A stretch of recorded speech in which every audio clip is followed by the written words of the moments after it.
नमस्कार, खबरों का पंचनामा में आपका स्वागत है। मैं हूं आपके साथ अंशिका। हम लेकर आए हैं आपके लिए देश दुनिया की 5 बड़ी खबरें, जिनके विश्लेषण के लिए मेरे साथ स्टूडियो में मौजूद हैं कैपिटल टीवी के editor in chief doctor Manish Kumar. Doctor Manish, बहुत बहुत स्वागत है। धन्यवाद। सबसे पहले नजर डाल लेते हैं हेडलाइंस पर। ड्रग्स केस में 9 महीने बाद एनसीबी ने दाखिल की 12,000 पन्नों की चार्जशीट। आरोपियों में रिया चक्रवर्ती समेत 33 लोगों का नाम शामिल। टैक्स चोरी मामले में बुरे फंसे अनुराग कश्यप और तापसी पन्नू। 650 करोड़ का घोटाला आया सामने। तापसी पन्नू पर डेटा डिलीट करने का आरोप। केरल गोल्ड तस्करी मामले में बड़ा खुलासा। सीएम विजयन और 3 कैबिनेट मंत्रियों की भूमिका आई सामने। बागियों से परेशान हुई कांग्रेस। बगावत करने वालों के खिलाफ पार्टी करेगी कार्रवाई। ममता बनर्जी ने जारी की टीएमसी के 291 उम्मीदवारों की लिस्ट। 3 सीटें की गोरख जनशक्ति मोर्चा के नाम।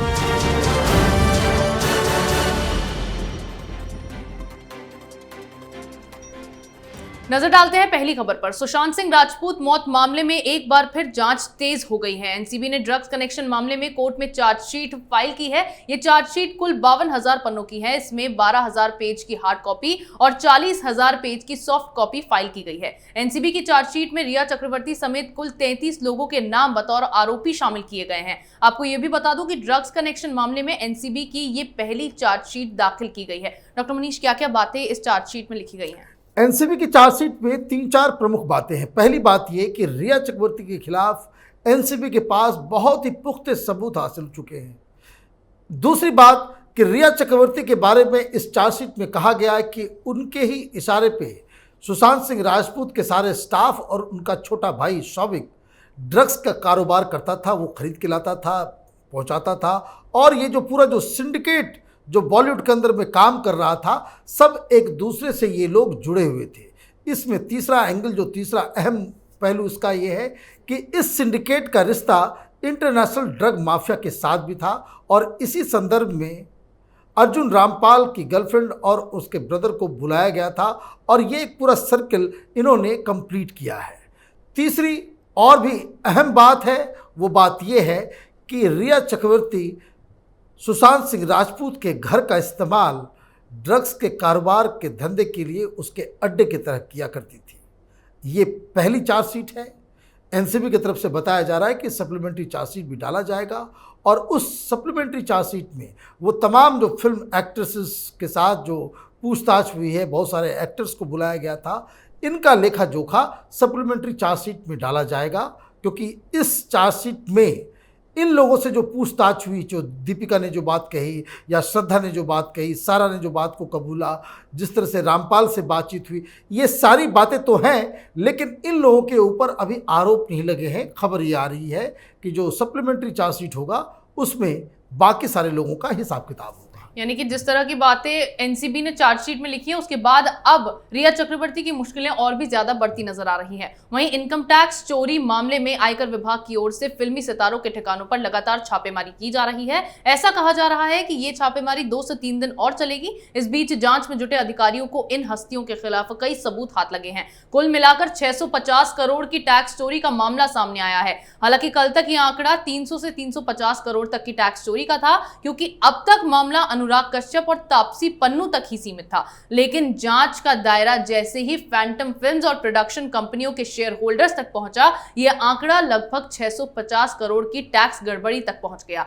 अकेले तापसी पन्नू और उनकी कंपनी पर पूरे 25 करोड़ की टैक्स चोरी का शक जताया जा रहा है। इसके साथ ही करीब 5 करोड़ रुपए को लेकर तो वो अधिकारियों को सवाल के जवाब भी नहीं दे पाई हैं। डॉक्टर मनीष, कैसे ये आंकड़ा 650 करोड़ के घोटाले तक पहुंच गया? देखिए, जैसे जैसे वक्त बीतता जा रहा है, जो कंपनियां ये हैं, ये दरअसल ये डिस्ट्रीब्यूशन का ही काम करती थी। ऐसा नहीं कि ये सिर्फ फिल्म बनाती थी, ये डिस्ट्रीब्यूशन के काम में भी जुड़ी हुई थी। तो जैसे जैसे नए नए कागजात, नए नए एविडेंस मिलते चले जा रहे हैं, तो ऐसा मालूम चलता है कि ये जो फैंटम फिल्म्स, ये जो 4 दोस्त मिलकर के जो फिल्म एक कंपनी इन लोगों ने बनाई थी, तो इनका जिनसे भी रिश्ता निकल रहा है, मालूम चल रहा है वहाँ गोरख धंधा है। मालूम चल रहा है कि जो कमाई होती थी उसको छुपाने की कोशिश की जाती थी। मालूम ये चल रहा है कि अनर्गल तरीके से आप जो है अपने इनकम को कम दिखाते थे। तो ये सारे खुलासे लगातार हो रहे हैं और उससे एक जो खतरा बनता चला जा रहा है कि इनकी चपेट में वो तमाम फिल्म प्रोड्यूसर्स, वो तमाम जो फिल्म बनाने वाले अलग अलग हाउसेस हैं, बड़े बड़े डायरेक्टर्स हैं, जिन लोगों ने भी अपनी फिल्मों को इनके जरिए डिस्ट्रीब्यूशन करवाया था, ये लोग भी इसके जाल में फंसते अब चले जाएंगे। अब जैसा कि आपने तापसी पन्नू के बारे में बताया कि भाई इनके से पूछा जा रहा है भाई 5 करोड़ रुपए कैश आपके पास आए कहाँ से, उसका रिसीट तो मिल गया, लेकिन अब 5 करोड़ रुपए कैश को ये तो बड़े बड़े धन्ना सेठ भी नहीं बता सकते कि ये पैसे जो कैश में उनको मिले हैं वो लीगल तरीके से मिले हैं। ये बहुत ही बड़ी मुश्किल में बॉलीवुड एक ऐसे दलदल में फंसता चला जा रहा है कि जिससे ऐसा लग रहा है कि सिर्फ ये अनुराग कश्यप, ये तापसी पन्नू ही नहीं, बल्कि इसकी चपेट में और भी कई बड़े नाम और भी कई बड़े प्रोडक्शन हाउसेस इसमें नपने वाले हैं। यानी कि जिस तरह से आईटी डिपार्टमेंट को पुख्ता सबूत मिलते जा रहे हैं, उसके बाद बॉलीवुड के कई लोगों के इसके लपेटे में आने की भी आशंका जताई जा रही है। उधर केरल के सोना और डॉलर तस्करी मामले में एक खुलासा हुआ है, जिसमें केरल के मुख्यमंत्री पिनरई विजयन भी अब फंसते नजर आ रहे हैं। यह हैरतअंगेज खुलासा करने वाली और कोई नहीं बल्कि मामले की मुख्य आरोपित स्वप्ना सुरेश है। सुरेश ने डॉलर स्मगलिंग को लेकर कस्टम अधिकारियों को साफ बताया कि केरल के मुख्यमंत्री पिनरई विजयन खुद भी डॉलर की तस्करी के मामले में शामिल है। यह भी बताया कि मुख्यमंत्री कॉन्सुलेट जनरल के सीधे संपर्क में थे। उनके अलावा उनकी सरकार के 3 और कैबिनेट मंत्री इस डॉलर की तस्करी मामले में शामिल थे। डॉक्टर मनीष, अब इतने समय बाद स्वप्ना सुरेश ने पिनरई विजयन का नाम क्यों इस मामले में लिया है? देखिए, दरअसल ये जो पूरा जो रैकेट है इसको समझने की ज़रूरत है कि ये एक तो पहले शुरू हुआ ये गोल्ड स्मगलिंग का मसला था। ये जो स्वप्ना सुरेश नाम की महिला है वो मुख्यमंत्री विजयन के काफ़ी करीबी हैं। वहाँ जो उनका सेक्रेटरी है उनके साथ भी बहुत ही करीबी रही हैं। इनका एक दागदार इतिहास रहा है। इनके ऊपर कुछ केसेस लगे थे तो वो यहाँ से वो विदेश चली गई थी और वहाँ से वो वहाँ के कॉन्सुलेट में काम करके वहाँ से वो भेजा करती थी गोल्ड को इलीगल तरीके से। किसके पास? वो त्रिवेंद्रम में यूएई का एक कॉन्सुलेट है, वहाँ पे जो स्टाफ थे उनके साथ इनकी सेटिंग थी और ये सारा का सारा सोना वो एयरपोर्ट पे पकड़ा गया और मालूम चल रहा है कि वो सारे सामान जो है वो कॉन्सुलेट के लिए आ रहे हैं, तो एक उसमें एक डिप्लोमेटिक की एक छूट भी मिल जाती है उस वजह से। तो ये जब पूरा पर्दाफाश हुआ तो ये मालूम चल रहा था कि इसमें बहुत बड़े बड़े लोग शामिल हैं। खबर ये भी आई थी कि जो सोना आ रहा है उसका इस्तेमाल वो जम्मू कश्मीर के आतंकियों के लिए किया जा रहा है। ये एक ऐसा एक सो कह सकते हैं कि बड़ा एक घोटाला है जिसमें ये साफ साफ दिख रहा है कि एक इंटरनेशनल कॉन्स्पिरेसी के तहत आप हिंदुस्तान में सोना भेज करके, डॉलर्स भेज करके हिंदुस्तान विरोधी ताकतों को मजबूत करने के लिए, यहाँ आंदोलन चलाने के लिए ये पैसा लगाया जा रहा है। अब ये मसला इसलिए इम्पॉर्टेंट हो गया कि जो टुकड़े टुकड़े गैंग हिंदुस्तान का है ये तो सब के सब ये वामपंथी हैं। विजयन साहब खुद एक वामपंथी लीडर हैं और जब ये मुख्य अभियुक्त जब ये कह रहा है कि ये सारा चीज़ विजयन साहब के जानकारी में सब कुछ हो रहा है तो ये एक बहुत ही सेंसिटिव मसला हो गया है। दूसरी बात ये इसलिए भी इम्पॉर्टेंट है क्योंकि केरल में चुनाव होने वाले हैं और ये मसला बिल्कुल उठेगा और इसे कांग्रेस पार्टी ने इस मुद्दे को भुनाना भी शुरू कर दिया है और ये आरोप लगाया जा रहा है कि कांग्रेस पार्टी ने पहले ही कहा था कि जो सोने की स्मगलिंग हो रही है, जो डॉलर की स्मगलिंग हो रही है और हिंदुस्तान को तोड़ने वाली शक्तियों के साथ ये जो वामपंथियों का जो गठजोड़ है वो इन लोगों ने पहले ही इस बात का अंदेशा दिखाया था और वो बातें सही साबित हो रही है। लेकिन कांग्रेस पार्टी से ये भी पूछा जाना चाहिए कि जिस पार्टी से वो विजयन साहब आते हैं उनके खिलाफ आप केरल में तो लड़ रहे हो, उनके खिलाफ ये संगीन आरोप तो लगा रहे हो, लेकिन उसी पार्टी के साथ मिलके आप बंगाल में चुनाव क्यों लड़ रहे हो?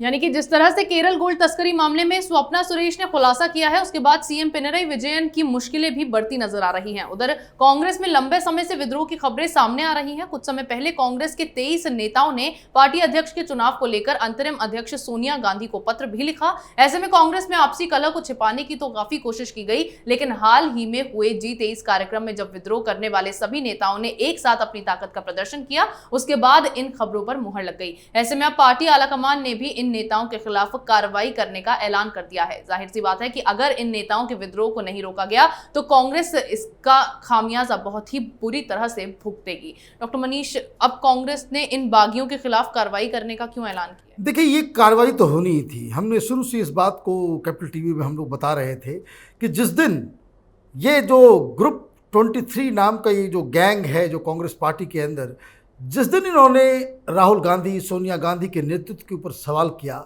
उस दिन ये तय हो गया था कि आइदर इनको निकाल दिया जाएगा या फिर इनको इस तरीके से जलील किया जाएगा, पार्टी में इस तरह से आइसोलेट कर दिया जाएगा, कोई काम नहीं दिया जाएगा कि ये तंग आकर के ये खुद ब खुद अपने आप को कांग्रेस पार्टी से अलग कर देंगे। लेकिन हुआ ये कि ये लोग बाकायदा जम्मू में जाकर के एक मीटिंग करते हैं। मीटिंग करने के बाद वहाँ से वो इस बात को कहते हैं कि वो दरअसल कांग्रेस पार्टी के खिलाफ नहीं है, दरअसल वो कांग्रेस पार्टी को मजबूत करना चाहते हैं।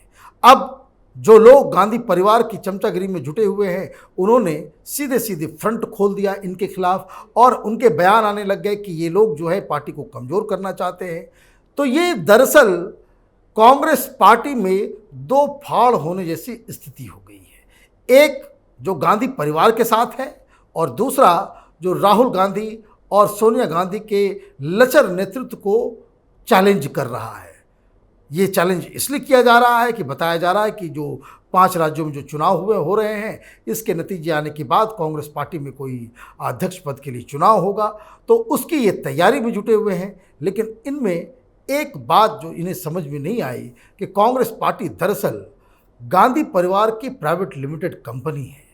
गांधी परिवार का विरोध करके कांग्रेस पार्टी में कोई रह नहीं सकता, और अगर इनको कांग्रेस के भविष्य के बारे में सोचना है तो वो गांधी परिवार के साथ रह करके उसके भविष्य को सुधारा नहीं जा सकता।